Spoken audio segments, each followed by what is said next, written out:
Come back from the commercial break. We are here with our leaders in this Kampala City Authority, right? City Council Authority.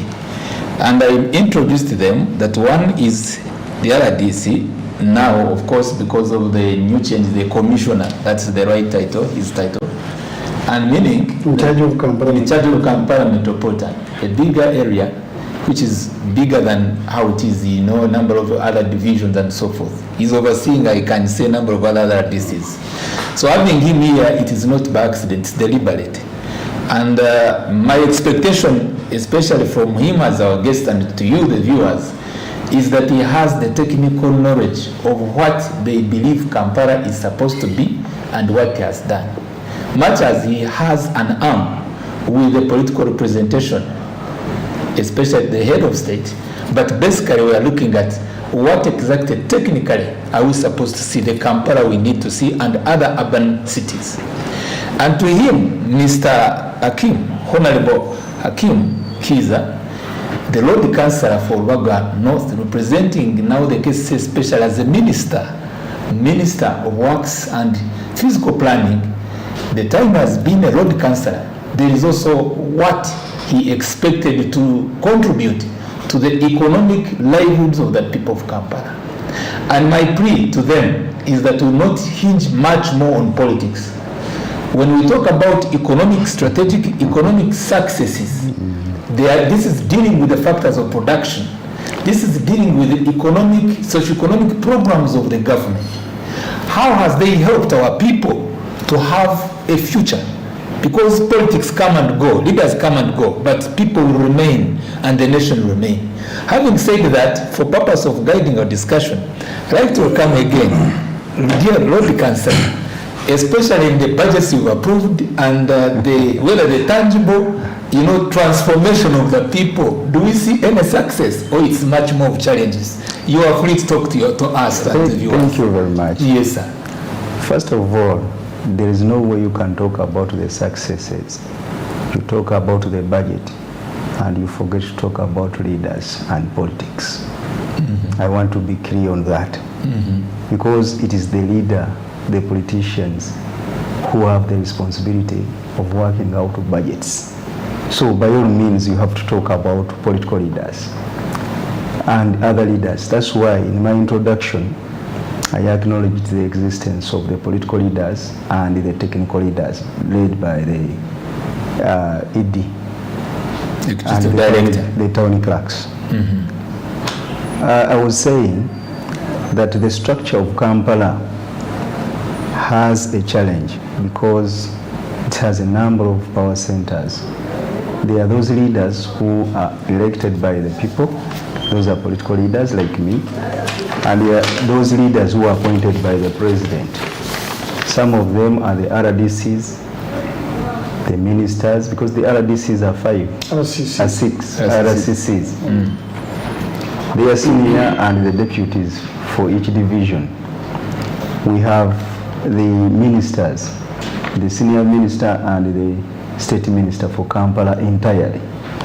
Because Kampala is a special case, it's not like other local governments. Actually, it is not even like other cities. Mm. We even have an act, a full act. Mm. For the other cities, maybe they are governed under the Local Governments Act. Mm. But for Kampala is a special one, which is even having an act. Mm. So on top of that, we have other appointed leaders, the technical heads of the technical side, the ED, deputy, and the 9 directors. Mm. They are also appointed by the president. Mm. So you can imagine the game between the appointed leaders of Kampala and the elected leaders of Kampala. Mm. Because the relationship between these people can improve the development or affect it negatively. Mm. That's why we need to talk about it. Mm. But going straight to the point where you said whether we see any success between the time, that is 2014 when this Vision 2020 was launched and today, or between when I was appointed in this office, elected to this office in 2021 and today. For for sure, if you look at the targets of the Vision 2020, more specifically, like you said, we talk about the infrastructure development and whatever, because the target of this Vision 2020 was that we move by 30 years, it will come from the 5% to 100. That means every road in Kampala, which is gazetted, would be tarmacked, would be a paved road. It means that every slum in Kampala will be lighted by within 30 years, because the target is based on 30 years. As we talk of now, Kampala has 2,016 kilometers which are gazetted. But when to look at the paved kilometers, we have around 610 out of the 610 out of 2016. So for everyone, any person can make a comparison, whether we have an improvement or not. If you talk about the lighting of the city, according to the survey we have just carried out, we need 40,000 security lights across the city if we were to light the entire city on all roads. As of now, we only register 5,000 lights compared to 40,000. So you can just make a comparison yourself. So these are statistics I'm giving out. So basically, we are still lagging behind. Actually, if we were to compare the targets in terms of the years we have consumed since this Vision 2020 was launched, the 7 years, you can see that we have not even achieved 2% of the target. But there are many challenges which affect the performance, because not every document or development plan which comes out drafted by the government that as opposition we can criticize, if the government can afford to give us the capacity to implement what the government talks in this Vision 2020, that would be the best for the people of Kampala. Wait 1 second. There is an information you are giving us, and we are very much interested. And I was interested to hear from you. Even you got the issue of markets. How many markets are you targeted, and how many have been constructed? The health centers, because we are intending, indeed, it's one way to give an accountability of what is being done and what is lacking. If you talk in terms of markets, because even the RDC was talking about the hawkers and these were tembe, because there are those the hawkers and the vendors. First of all, let us talk about the population of Kampala, because you cannot plan if you don't consider to know the population of the area. Kampala has 1.5 million people who permanently stay in Kampala within. And on a daily basis, Kampala experiences a population of 4 million people. Those who come through, pass through, cross through the entire city. So you see, that is a very big number of people to look after. Even the 1.5 million people, those who reside within Kampala. In terms of the markets, as KCCA government has only 16 markets. These are government owned. That is owned markets by KCCA. Modern markets? Not modern. Those markets which belongs to KCCA. Because if you talk of modern markets, can you take Owino to be a modern market? But it is owned by KCCA. Okay. Can you talk of Nakasero to be a modern market? But it is owned by KCCA. Maybe you can talk of one there. So we have 16 markets which are owned by KCCA. Then the private owned are more than 84. They are 84 or 86. 86. Yes, those are privately owned. So what is their status? Is it a good one? The status you can compare, because when you go to Nakulabi, you can tell yourself, is it a modern one? When you go to Kalero, is it a modern one? because even Kalero is not yet fully acquired by KCCA. Okay. So if you go to Kasubi, maybe somehow because we put some shelters. So talking about the quality, because you talked about the quality. Talking about the quality, it is feasible by these people. It is visible. Everyone can witness, can watch. Because I don't want to be the judge to your own case. Yes. But let the public know. But talking about all these issues, then talk about the budget, which is availed to KCCA to implement everything here. That is why I wanted to chip in to bring the issue of RCC when you talked Kampala of then, when His Worship Christopher Ida was still there. 1998. And today. Yes. Let me talk about the current budget. The entire current budget of Kampala is 421 billion shillings. 421 billion shillings. Out of that money, you are expecting to construct roads. You are expecting to put security lights in the city. You are expecting to build markets, because for political leaders, we made a policy that at least every financial year we could be in capacity to build a single market in a division. But does the budget we talk about, can it allow us to implement that resolution of the council? The research which was made by the World Bank in 2019, it says that if Kampala is to develop on a moderate percentage or capacity, we need 1.4 trillion shillings.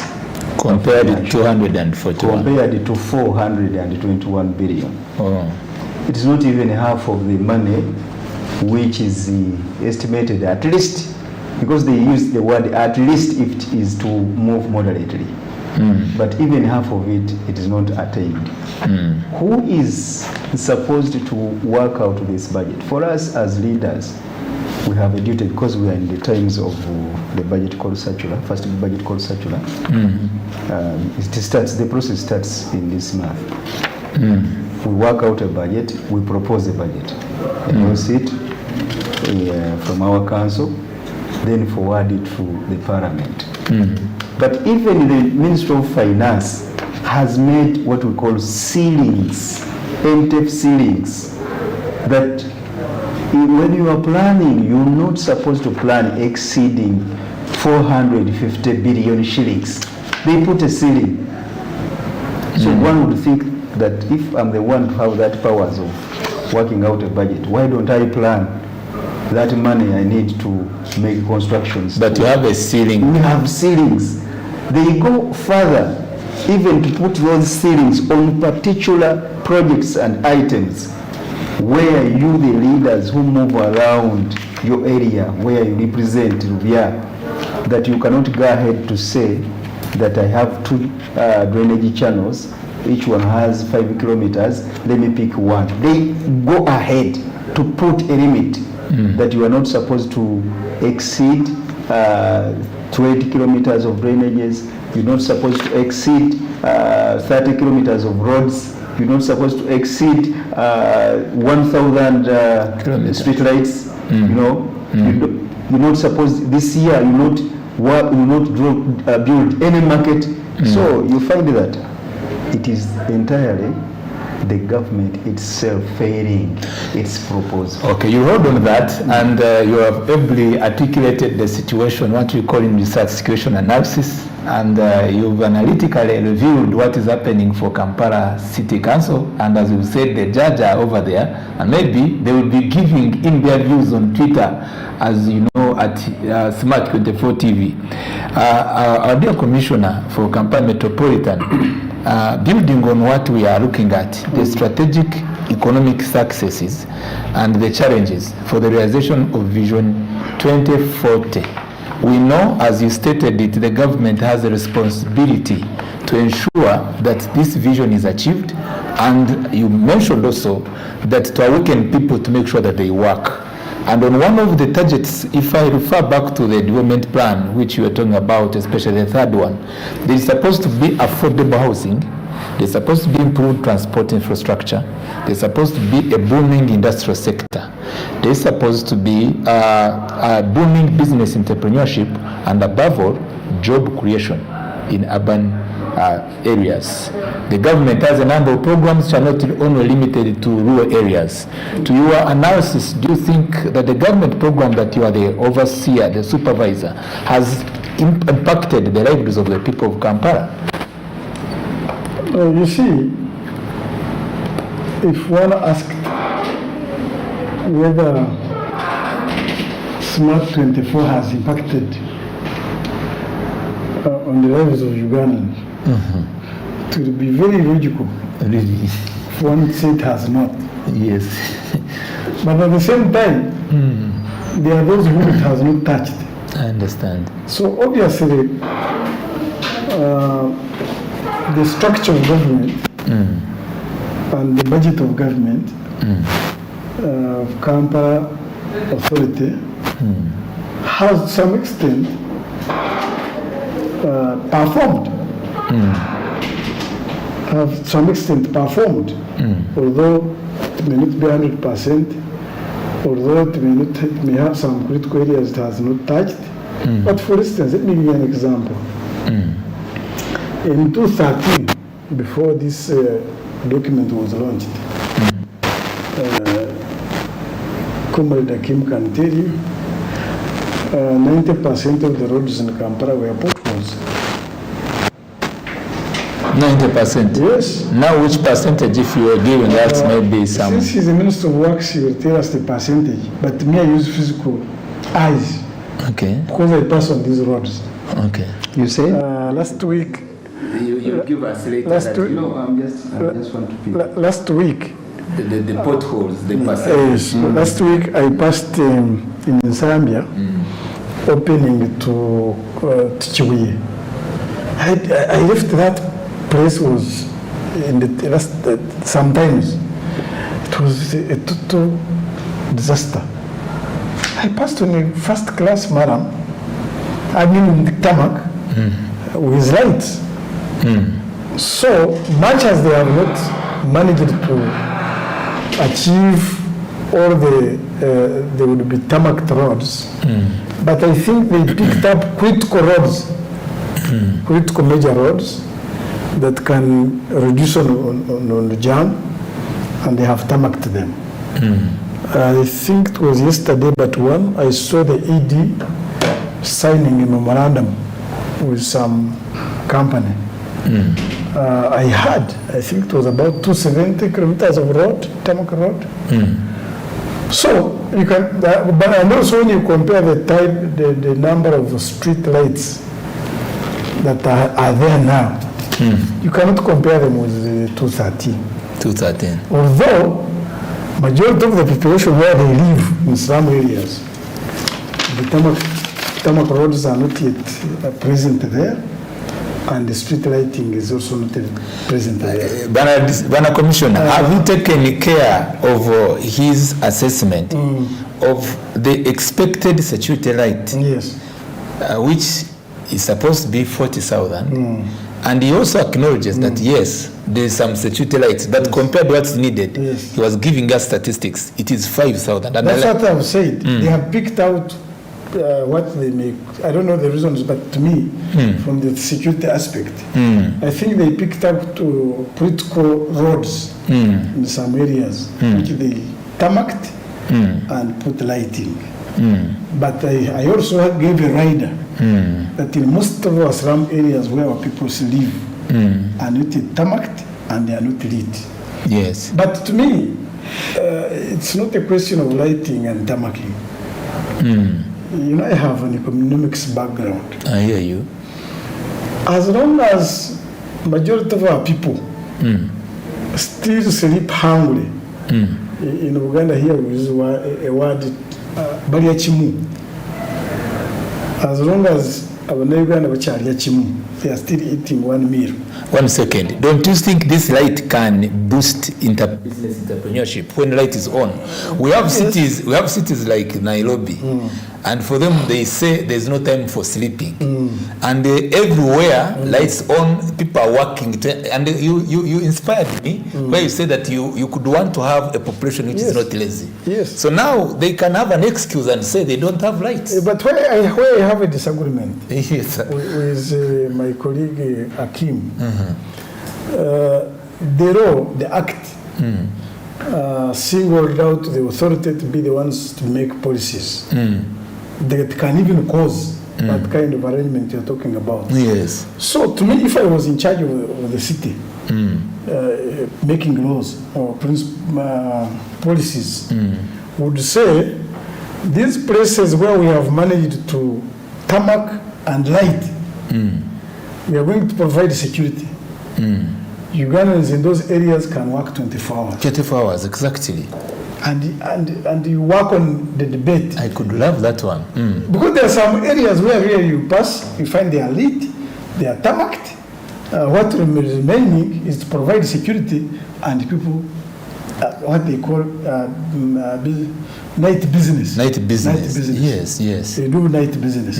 That's an area they have not tackled. Not tackled. Then also areas like, as I have mentioned, on hawkers.